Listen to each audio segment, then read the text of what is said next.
నమస్తే.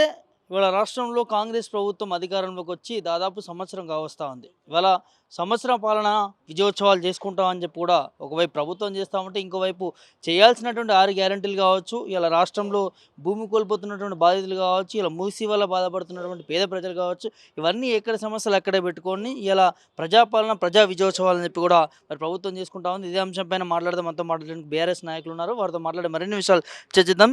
ఏం చెప్తారన్న? అలా కేసీఆర్ అనే మొక్కను మొలవకుండా చేయడం అనే వ్యాఖ్యలు, ముక్కలు ముక్కలుగా చేస్తామనడము, ఇవాళ రాష్ట్రంలో కాంగ్రెస్ పాలన ఎట్లా ఉందంటే ఏం చెప్తారు?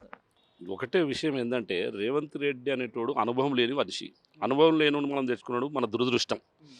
ఎందుకంటే ప్రజల గురించి ఆలోచన అస్సలే ఆయనకు లేదు. ఏందంటే రియల్ ఎస్టేటు బ్రోకర్తనము, అల్లుళ్లకు కంపెనీలు అప్పచెప్పుడు, తమ్ముళ్లకు రియల్ ఎస్టేట్ అప్పచెప్పుడు, ప్రజలను దోసుకొని తినుడు, ఇవన్నీ దౌర్భాగ్యము దౌర్జన్యం చేసుకుంటూ పోతుంది. కానీ ఒకరోజు ఎటువంటి పరిస్థితి వస్తుందంటే రేవంత్ రెడ్డిని ఉరికిపించుకుంటే కొట్టే రోజు వస్తుంది. అది అందరు చూస్తారు ప్రజలు. ఎందుకంటే కేసీఆర్ అంటోడు మనకు తొలి ముఖ్యమంత్రి తెలంగాణ. అటువంటి వ్యక్తిని పట్టుకొని బుల్డోజర్ పెడతా, తొక్కుతా, సంపుతా అంటే బిడ్డ నువ్వు బాగా ఆలోచించు ఒకసారి. కేసీఆర్ లేకపోతే నువ్వు ముఖ్యమంత్రి అదివా, నువ్వు ఇక్కడ ఉండి ఒక జిల్లా పరిషత్ డైరెక్టర్ కావాలని కొట్లాడిన వ్యక్తివి మా లెక్క. ఇవాళ ఏదో అదృష్టమో దురదృష్టమో దొంగ నోట్లు లంగ నోట్లు వాడిని ముంచో వీడిని ముంచో ఒక ముఖ్యమంత్రి అయినావు. దాన్ని నిర్వహించుకొని మంచి బతికి పేరు తెచ్చుకోవాలి. కానీ నువ్వు అన్ని చిల్లర మల్లర రాజకీయాలు చేసుకుంటా, నేను ఈయనను దొక్కుతా అని లోపడెత్తా, ఈయనను ఉరికిపిత్తా అంటే గాజు దొడుకునే వాళ్ళు కూర్చోలేదు. బిడ్డ నువ్వు ఒక్కరిని నూకితే నిన్ను 100 మంది నూకి పాడదెంగుతారు. అది ఆలోచించుకొని నడు. ఇలా ఢిల్లీ దాకా కూడా నీ షేగ నడిచింది. ఎంతమందిని అక్కడ ఎవరైతే మన లంబాడోళ్ళ ఎస్సీ ఎస్టీ వాళ్ళ జాగలు గుంజుకొని నువ్వు ఏమేమి చేస్తున్నావు, నీ అల్లునికి కాంట్రాక్ట్లు చెప్పుకుంటా, ఫార్మా కంపెనీలు పెట్టుకుంటా, దౌర్జన్యాలు చేసుకుంటా, ఇలా ఢిల్లీలో కూడా సెంట్రల్ గవర్నమెంట్ తోటి కూడా నీకు పెద్ద ఎత్తున నడుస్తుంది. నువ్వు ఎన్నడో ఒక రోజు జైలుకు ముఖ్యమంత్రి తోటే నువ్వు జైలుకు పోతావు. ఇది పక్కా రాసి పెట్టుకో రేవంత్ రెడ్డి గారు. అంటే లగచర్ల సంబంధించి అక్కడ తొండలు కూడా గుడ్లు పెట్టిన సంబంధం అని చెప్పి కూడా నిన్న మాట్లాడిన వేదికగా. సో దీన్ని ఎట్లా చెప్తారు? తొండలు గుడ్డు పెట్టింది 80 లక్షలకు ఒక ఎకరం పోయే జాగకు 10 లక్షలు ఇస్తాను ఎందుకంటున్నావు బిడ్డను? నువ్వు అనకు మరి 10 లక్షలు అది అవసరం లేని జాగాను ఎందుకు తీసుకుంటారు? నీ ఉన్న జాగాను తీసుకొని 500 ఎకరాల జాగా ఉంది నీకు కొడంగల్లా, అది ఎందుకు పెట్టావు? అది జాగ్రత్తనే ఉంటుంది. మంది సొమ్ము మీద పెట్టుకొని నువ్వు రాజ్యమేలుడు రాజకీయమేలుడు అవసరమా? ఇది ప్రజలను హింసిస్తున్నావు, ప్రతి ఒక్కరిని హింసిస్తున్నావు. నువ్వు ఏందో అనుకుంటున్నావు, నేనే రాజాను నేనే సింహాన్ని అనుకుంటున్నావు. ఇవన్నీ పక్కకు పెట్టి బొంబాయిలో పోయి ఢిల్లీలో పోయి ఆడోటి మాట్లాడు, 5 లక్షల ఈడోడు మాట్లాడు. నీ 6 పథకాలు ఒక్కటన్నా చేసి చూపెట్టినావు. ఏ పథకం అన్నా ఆడపిల్లలకు స్క్రూటీలు ఇస్తాను ఇచ్చినావా? తులం బంగారం ఇచ్చినావా? సీఎం రిలీఫ్ ఫండ్ ఇస్తున్నావా?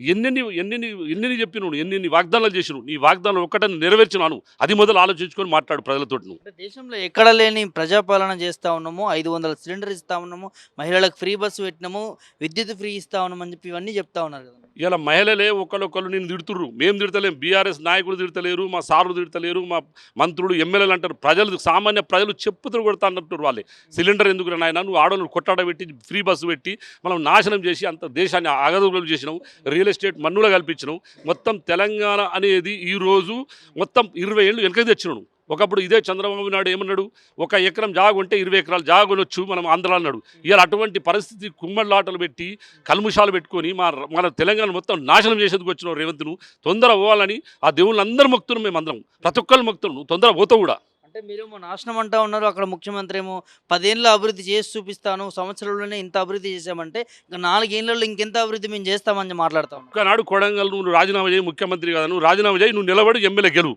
అప్పుడు మేము మాట్లాడతాం. నీ దమ్ము, నీ ధైర్యము, నీ సాహసం చూద్దాం. 10 ఏళ్ళు ఏంది నువ్వు?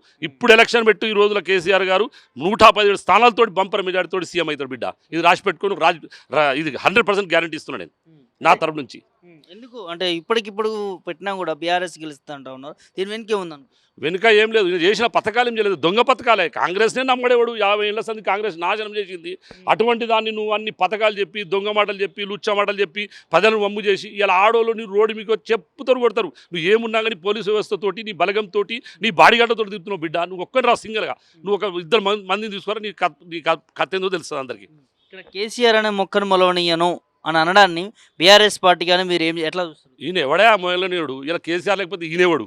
ఇలా ఆంధ్రలో చెప్పులు బూట్లు నాకినోడు నువ్వు ఈ మాట మాట్లాడితే ఎవడు వింటాడు? చిన్న సామాన్య కార్యకర్త చెప్తాడు. ఊర్లో చేసే ఆడోళ్ళు లేబర్ పని చేసి కైకిలోళ్ళు చెప్తారు. ఎవరు అంటే కేసీఆర్ దేవుడు అంటారు. నువ్వు ఏంద్ర చెప్పేది? నీతో కానే కాదా పని? తప్పు అది మాట మాట్లాడు. సంవత్సర పాలన విజయోత్సవాలు ఈ అభివృద్ధి అంతా చేస్తలేరంటారు. ఏం లేదు, అంత జీరో మీద పోతుంది గవర్నమెంట్. అంత నాశనం చేసిండు, మొత్తం వ్యవస్థను ఖరాబ్ చేసిండు. ఒక్క రూపాయి ఒకప్పుడు కేసీఆర్ ఉన్నప్పుడు 10 లక్షలు అంటే గంటల పడి పుట్టేటి, ఇలా 10 రూపాయలు పుట్టాలంటే కష్టమవుతుంది బ్రదర్. చాలా కష్టాలలో ఉన్నది ప్రజలు కష్టాలు ఉన్నారు. మనందరితోటి చెలగాడ మారుతున్నాడు. ఏం లేదు, ఏం పని చేస్తూ లేదు. ఉట్టిగా తినుడు, ఆ బండ్లు ఎక్కుడు, ఫ్లైట్లు ఎక్కుడు, తీసుకుపోయి సంచులు తీసుకుపోయి రాహుల్ గాంధీ కాంగ్రెస్లోకి అప్పచెప్పుడు ఆ దుకాణం పెట్టుకున్నాడు. అంటే గత ప్రభుత్వం అప్పు చేసింది, దానికి మిత్తులు కట్టడు అసలు కట్టడే సరిపోతా ఉంది, మా ప్రభుత్వం అలా కాదని కూడా మాట్లాడుతున్నారు. ఏడమిత్తి కడుతున్నావు బ్రదర్, నువ్వు ఏం చేసినావు? ఏడాది లోపల ఒక్క పని చేసి చూపెట్టు నువ్వు ప్రజలు ఒక్కసారి హర్షించి చూపెట్టు.